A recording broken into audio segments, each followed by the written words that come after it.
How's it going, everybody? This is Frank Molicalo and your co-host, Reese Berelgan. And this is The Table, the podcast where people who you know tell stories you don't. And today joining us we have Edward. And could you tell us a bit more about what you're involved with? And you just moved in to Stratford last year, right? Yes, my junior year. My junior year was my first year here.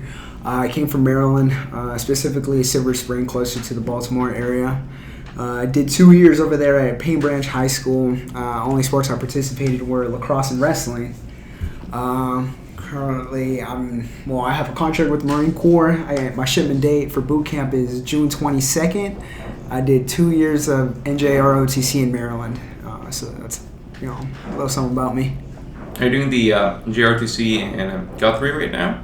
I am not, no. I like my off-campuses. Oh, those must be enjoyable. Do you know that off-campus?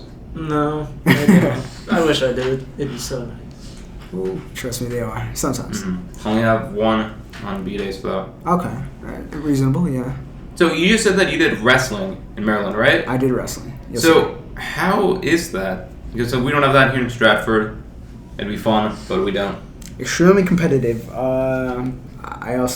My first match, I thought I was good. I was full of myself. I was a freshman coming in, thinking I was good, wrestling some of the varsity, my own varsity teammates.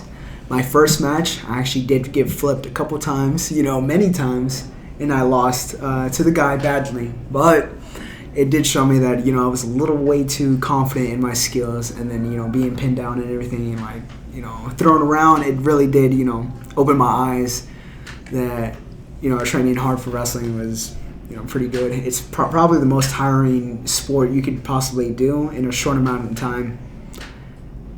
So now that you're not in wrestling, how do you just spend your time? Are you in football or any other elective? Well, sometimes,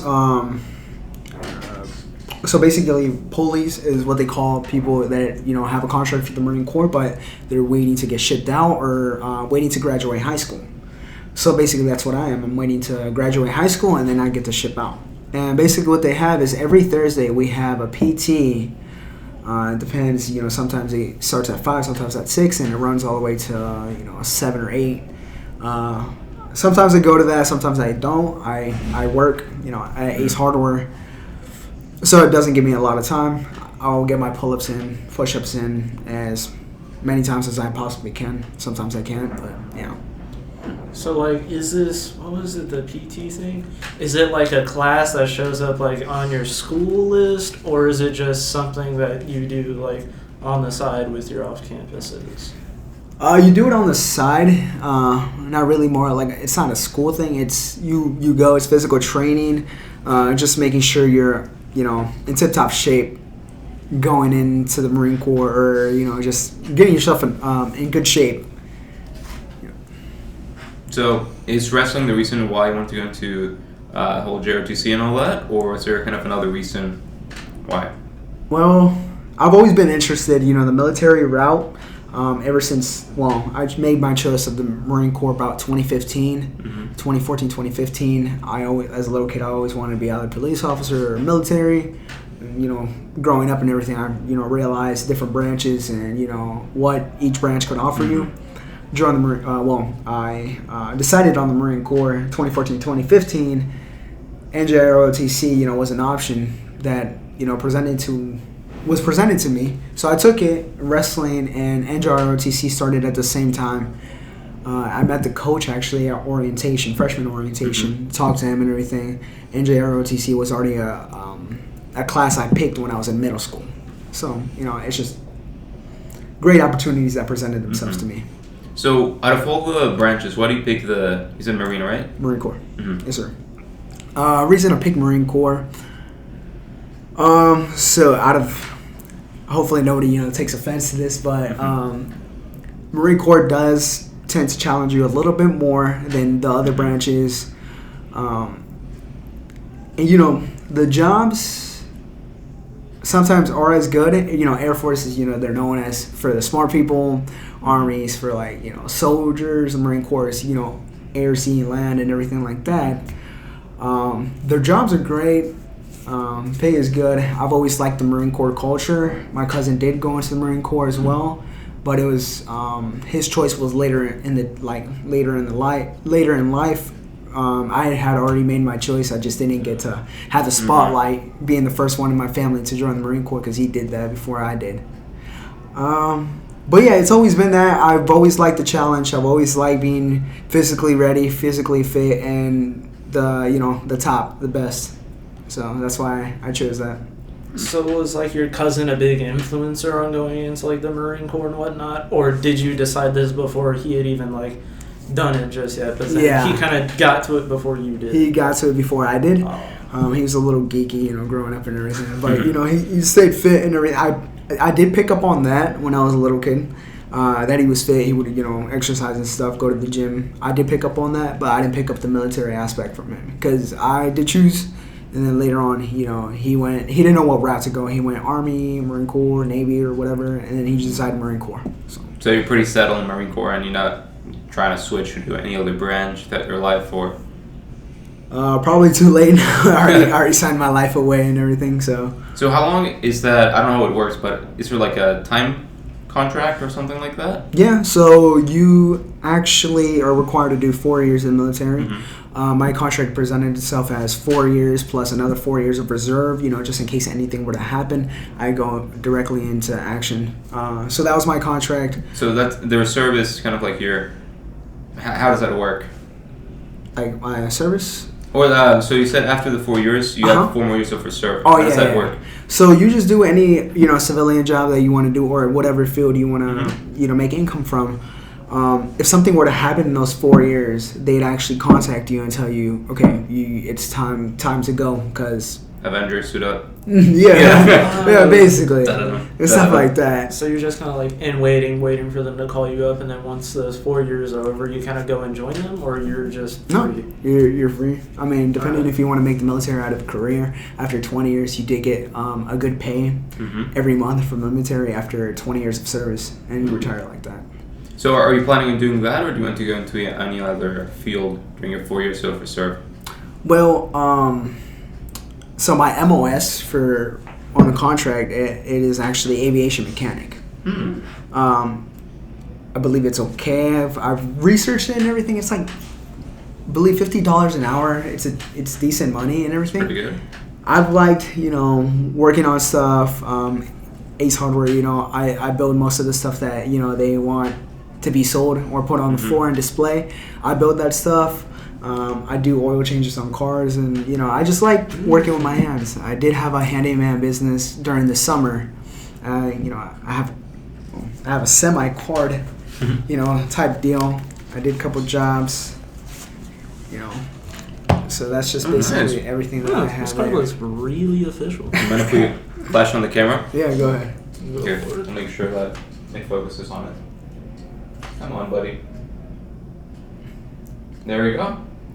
So yeah, I did have that handyman business for a while. I've always wanted to be more like an entrepreneur more than anything. I like depending on multiple incomes, not just one. If you have one income, you stop going to that job or something.